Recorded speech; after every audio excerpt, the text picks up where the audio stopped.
Hello students, good morning to all of you. So in the previous class हमने देखा था कि जो नई एजुकेशन सिस्टम, अभी तक हमारी स्कूलिंग और जो प्राइमरी एजुकेशन हो रही थी वो गुरुकुल्स में हो रही थी, ठीक है, और मदरसों में जो पढ़ते थे वो, और ज़्यादातर वहाँ पर रिलीजियस नॉलेज ज़्यादातर दी जाती थी। लेकिन जैसे जैसे अंग्रेज़ों का यहाँ पर रूल हुए या अंग्रेज़ों का शासन आया तो उन्होंने किस तरह से हमारी एजुकेशन सिस्टम को चेंज करने की कोशिश की, तो उन्होंने चेंज किया काफ़ी हद तक। उनके कुछ बेनिफिशियल पॉइंट्स भी हैं लेकिन कुछ नुकसान भी हुए। वो नुकसान क्या थे हम इसमें देखेंगे, और जब वो नुकसान देखे गए तो हमारे इंडिया के ही कुछ लोगों ने उसको सुधारने की कोशिश की, जिन्हें हमने रिफॉर्मर्स बोला है, मतलब कि इंडियन रिफॉर्मर्स के बारे में हम इसमें पढ़ने वाले हैं, ठीक है। कि उन्होंने, इंडियन रिफॉर्मर्स का मतलब होता है सुधारक, या जो सुधारने का काम करता है। तो जो भारतीय सुधारक थे जिन्होंने उस चीज़ में कुछ दिक्कतें आई तो उसको सुधारा, वो देखेंगे। With the introduction of the western education the Indian culture was दस नेग्लेक्टेड, ठीक है। तो क्या हो रहा था कि जैसे जैसे हम वेस्टर्न एजुकेशन की तरफ बढ़ रहे थे तो हमारा जो खुद का कल्चर था, खुद के जो रीति रिवाज थे, हम उससे दूर हो रहे थे। हम उसको मतलब हम उसको नेगलेक्ट करने लग गए थे, इग्नोर करने लग गए थे। The student lost touch with their culture, वो अपने कल्चर को ही भूलने लग गए थे। मतलब कि हमारी भारतीय परंपरा क्या है, उसकी संस्कृति क्या है, हम अपनी सारी चीज़ों को भूलने लग गए थे, या हम जो टच हमारे अंदर था वो खोने लग गया था। The Indian intelligentsia also started questioning the new system of education. They advocated for more importance to Indian culture and also contribute to the growth of national among the people, ठीक है। तो they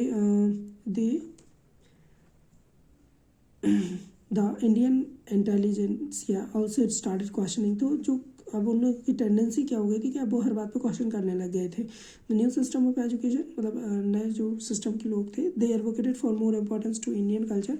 उन्होंने ज़्यादा जोर दिया कि वो Indian culture को ना भूलें या उस पर जोर करें। And also contribute to the growth of the nationalism among the brand.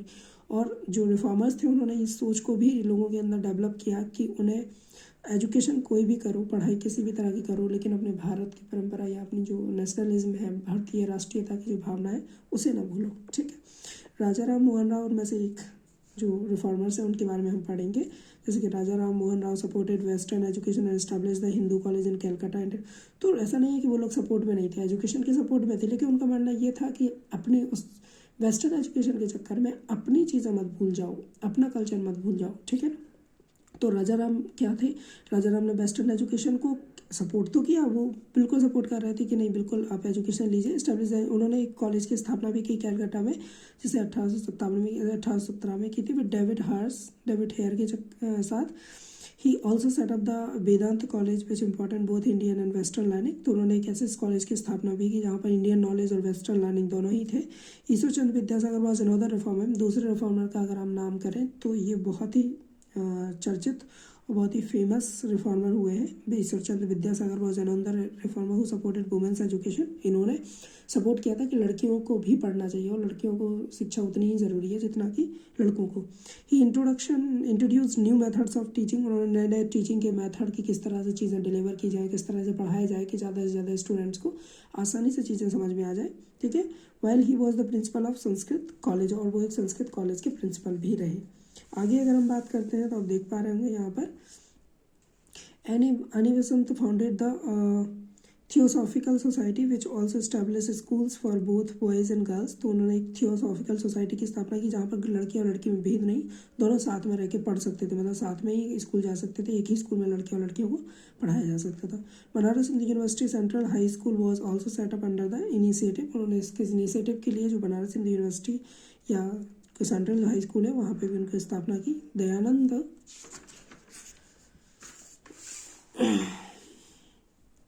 ठीक है। So you can say that Annie Besant Dayanand Saraswati, you can say, ठीक है, you can see in this. Now Saraswati founded the Arya Samaj. इन्होंने आर्य समाज की भी स्थापना की, which also instituted Dayanand Anglo Vedic. तो विच ऑल्सो इंस्टीट्यूटेड, इनको कहा भी जाता है Dayanand Anglo Vedic school and colleges. The Ramakrishna mission was set at the Swami Vivekananda in 1896। The Ramakrishna mission, Ramakrishna एक मिशन था, वो सेटअप जिसका सेटअप किया गया था भाई स्वामी विवेकानंद के द्वारा 1896 में। The last two combined western society and Vedanta in their teaching. तो उन्होंने इसमें क्या किया था, उन्होंने दोनों का टच रखा था कि वेस्टर्न का जो साइंस था उसकी भी नॉलेज दी जाएगी और साथ में जो वेदांत की जो टीचिंग है, जो हमारे वेद है, महापुराण है, उनकी भी टीचिंग जाए, क्योंकि both are necessary for the life. Even among the Muslims, worsening economic condition led them to advocate Western education. उन्होंने ये भी रखा था कि अगर कोई मुस्लिम्स हैं या उनको इकोनॉमिक कंडीशन से कोई दिक्कत है तो वो भी इसमें अपना हिस्सा ले सकते हैं। This was more performed after the revolt of 1857। 1857 के बाद इसको और ज़्यादा सपोर्ट मिला।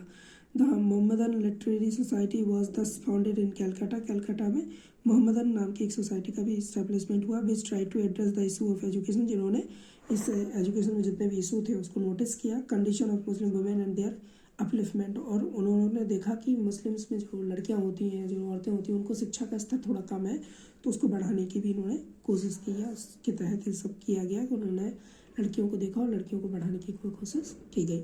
Now in the other part हम देखेंगे कि कुछ और रिफॉर्मर्स के बारे में, जैसे कि रविन्द्रनाथ टैगोर, महात्मा गांधी, तो इन सारी चीज़ों के बारे में हम पढ़ेंगे। आज के लिए इतना रखते हैं।